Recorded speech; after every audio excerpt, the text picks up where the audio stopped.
Ever care হাসপাতালের সামনে আছেন সহকর্মী শেখর আজাদ। বেগম খালেদা জিয়ার স্বাস্থ্য পরিস্থিতির সর্বশেষ তথ্য জানতে সরাসরি যুক্ত হচ্ছি তার সঙ্গে। শেখর কিছুক্ষণ আগেই জানাচ্ছিলেন যুক্তরাজ্য এবং চায়না মেডিকেল টিমের সমন্বয়ে একটি বিশেষজ্ঞ মেডিকেল টিম বোর্ড বসবার কথা ছিল, এবং সেটি কি কখন বসবে এবং সর্বশেষ বেগম জিয়ার শারীরিক অবস্থা কেমন আমাদের জানাবেন। আমরা ইতিমধ্যেই আসলে প্রথম যে খবরটা দিতে যাচ্ছি সেটা হচ্ছে যে যুক্তরাজ্যের যে মেডিকেল টিম সেটা আসলে এভার কেয়ার হাসপাতালে চলে এসেছেন। আপনারা জানেন যে বেগম খালেদা জিয়ার বিএনপি চেয়ারপারসন বেগম খালেদা জিয়ার চিকিৎসার জন্য যে গঠিত যে মেডিকেল বোর্ড, সেই মেডিকেল বোর্ডে আজকে যুক্ত হচ্ছেন যুক্তরাজ্যের যে মেডিকেল টিম এবং হচ্ছে চায়নার একটি মেডিকেল টিম। চায়নার একটি মেডিকেল টিম পূর্বেই অগ্রবর্তী একটি টিম এসেছে এবং আজকে আরেকটা টিম এসে যুক্ত হবে।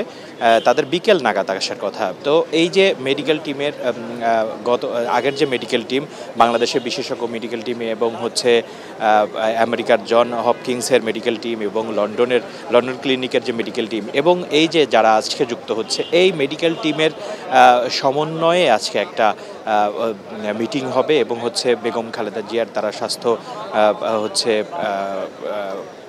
পর্যবেক্ষণ করবেন এবং হচ্ছে তারা আজকে একটা সম্মিলিত একটা মিটিংয়ের মাধ্যমে আজকে একটা সিদ্ধান্ত হবে যে বেগম খালেদা জিয়া যদি হচ্ছে কিছুটা উন্নতি করে। আমরা জানি যে আপনারা জানেন যে গতকালকে যে বেগম খালেদা জিয়ার যে ব্যক্তিগত চিকিৎসক তাকে গতকালকে তারা ব্রিফ করেছে এবং তিনি বলেছেন যে বেগম খালেদা জিয়া হচ্ছে তার চিকিৎসা নিতে পারছে, মানে তাদের ভাষায় মেনটেন করতে পারছেন, যে চিকিৎসা তাকে দেয়া হচ্ছে সেটা নিতে পারছেন। তো সুতরাং এটা তারা আশার বাণী হিসেবে ধরেছে এবং আজকে আশা করা যাচ্ছে যে এই যে মেডিকেল টিম, দেশি বিদেশির সমন্বয়ে যে মেডিকেল টিম, তাদের আজকে একটা বৈঠক হবে এবং বৈঠকের পরেই আসলে তাকে যদি সেই কন্ডিশন তারা পায় যে বিদেশে নেওয়ার মতো অবস্থা আছে, তাহলে তাকে উন্নত চিকিৎসার জন্য বিদেশে নেওয়া হবে।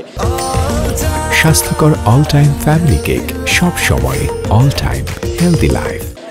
আর হচ্ছে আপনারা জানেন যে এই যে বেগম চেয়ারপারসন বেগম খালেদা জিয়ার যেই অতি গুরুত্বপূর্ণ ব্যক্তি ঘোষণা করার পর থেকেই আসলে এখানে এসএসএফ সহ যে নিরাপত্তার জোরদার করা হয়েছে সেটা আসলে এখনও অব্যাহত আছে এবং আমরা দেখছি যে সকাল থেকে বিজিবি এবং র্যাবের গাড়ি কিছুক্ষণ পরপর আসছে, টহল দিচ্ছে এবং আবার একটা টিম এখানে আছে বিজিবির, যারা সার্বক্ষণিক অবস্থানও করছে।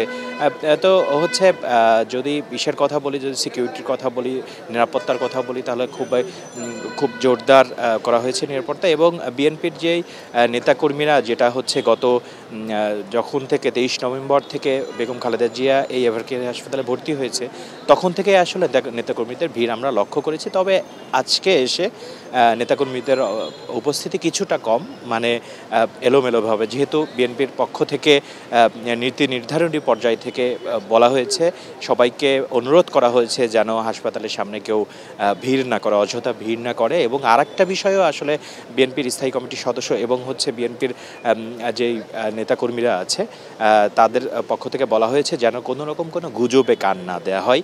শুধুমাত্র বেগম খালেদা জিয়ার ব্যক্তিগত চিকিৎসক ডক্টর এজেডএম জাহিদ হোসেন যে ব্রিফিং করে যেই তথ্যটা জানাবেন, শুধু সেই তথ্যই আসলে তাদের পক্ষ থেকে বলা হচ্ছে, সেটাই আসলে সত্য তথ্য। এর বাইরে যেই এলোমেলোভাবে যারা কথা বলছে তাদের প্রতি অনুরোধ করেছে যেন কোনো রকম গুজব এবং হচ্ছে কোনো অপতথ্য না ছড়ানো হয়। এবং আপনারা জানেন যে গতকালকে এখন পর্যন্ত আমাদের বিএনপির পক্ষ থেকে সর্বশেষ ব্রিফিং যেটা হয়েছে গতকালকে দুপুরে, ডক্টর এজেডএম জাহিদ হোসেন জানিয়েছেন যে আতঙ্কিত হওয়ার কিছু নেই। তবে অবশ্যই হচ্ছে যেই গত শনিবার থেকে, মানে গত 29 নভেম্বর থেকে যে বেগম খালেদা জিয়াকে হচ্ছে সিসিইউতে নেওয়া হয়েছে, তখন থেকেই আসলে তার অবস্থা সংকটপূর্ণ, এটা বলা বাহুল্য। কিন্তু এই সংকটাপন্ন অবস্থা কিন্তু স্থিতিশীল রয়েছে, এটা বলছে যে এর উপরে ওঠে নাই আর কি। তো সেই সেটাকেই তারা স্থিতিশীল বলছে, যেহেতু হচ্ছে এখন পর্যন্ত যেই অবস্থা, যে সংকটাপন্ন অবস্থা ছিল সেটাই আছে, কিন্তু সেটার কমা বা বাড়ার কোনো ঘটনা ঘটেনি। এবং তারা বলছে যে হচ্ছে যদি একটু স্থিতিশীল হয়, একটু যদি শরীর মানে তার এই যে লম্বা জার্নি করে বিদেশে যাওয়ার জন্য যে লম্বা জার্নিটা করতে হবে, এটার জন্য তার শরীর কতটুকু প্রস্তুত সেটাই আজকে আসলে মেডিকেল টিম পর্যবেক্ষণ করবে, যে ট্যুর করার মতো সেই স্ট্যাবিলিটিটা শরীরে আছে কিনা, তাকে নেওয়া যাবে কিনা। এবং আপনারা জানেন ইতিমধ্যেই যে বিদেশে নেওয়ার ব্যাপারে বিএনপির পক্ষ থেকে যে অন্যান্য যে প্রস্তুতির বিষয়টা, সকল প্রস্তুতি নেওয়া হয়েছে এবং যেখানে যাবে সেই হাসপাতালের সাথে পর্যন্ত যোগাযোগ করা হয়েছে এবং অন্যান্য যে ভিসা সংক্রান্ত বা অন্যান্য যে প্রস্তুতিগুলো আছে সেই প্রস্তুতিগুলো ইতিমধ্যেই গ্রহণ করা হয়েছে। সেটা গত কয়েকদিন যাবতই বিএনপির পক্ষ থেকে বলা হচ্ছে। শুধুমাত্র একটা ডাক্তারদের পক্ষ থেকে যখনই গ্রিন সিগন্যাল পাওয়া হবে ঠিক তখনই তারা আসলে বিদেশে বেগম খালেদা জিয়াকে উন্নত চিকিৎসার জন্য বিদেশে নেওয়া হবে। উজমা, এই ছিল এভারকেয়ার হাসপাতাল থেকে আমার কাছে সর্বশেষ।